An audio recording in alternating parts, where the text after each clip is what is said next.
دوپہر کے 12:30 بجے ہیں۔ جون کا مہینہ ہے۔ لاہور کے ایک علاقے میں ایک ڈاکیا پسینے میں شراب اور بوکھلایا سا پھر رہا ہے۔ محلے کے لوگ بڑی حیرت سے اس کی طرف دیکھ رہے ہیں۔ اصل میں آج اس کی ڈیوٹی کا پہلا دن ہے۔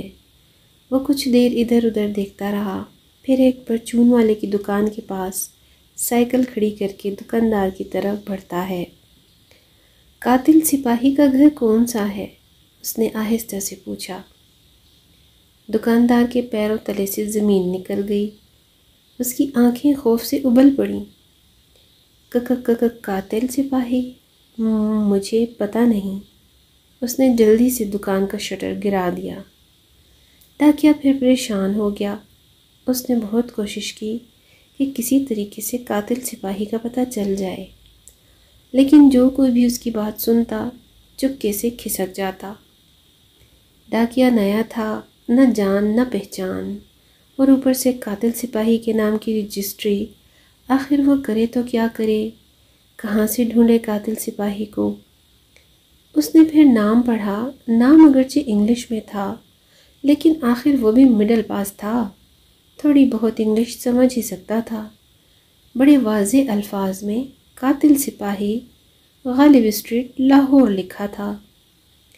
2 گھنٹوں تک گلیوں کی خاک چھاننے کے بعد وہ ہانپنے لگا۔ پہلے روز ہی اسے ناکامی کا منہ دیکھنا پڑا۔ اب وہ اپنے پوسٹ ماسٹر کو کیا منہ دکھائے گا؟ اس کا حلق خشک ہو گیا اور پانی کی طلب محسوس ہوئی۔ وہ بے اختیار اٹھا اور گھر کے دروازے پر لگی گھنٹی پر انگلی رکھ دی۔ اچانک اسے زوردار جھٹکا لگا۔ جھٹکے کی اصل وجہ یہ نہیں تھی کہ گھنٹی میں کرنٹ تھا، بلکہ گھنٹی کے نیچے لگی ہوئی پلیٹ پر انگلش میں قاتل سپاہی لکھا ہوا تھا۔ خوشی کی لہر اس کے اندر دوڑ گئی۔ اتنی دیر میں دروازہ کھلا اور ایک نوجوان باہر نکلا۔ ڈاکیا نے جلدی سے رجسٹری اس کے سامنے کر دی۔ کیا آپ کا ہی یہ نام ہے؟ نوجوان نے نام پڑھا اور کہا، نہیں، یہ میرے دادا ہیں۔ ڈاکیا نے جلدی سے پوچھا، کیا نام ہے ان کا؟ نوجوان نے بڑے اطمینان سے کہا، قتیل شفائی۔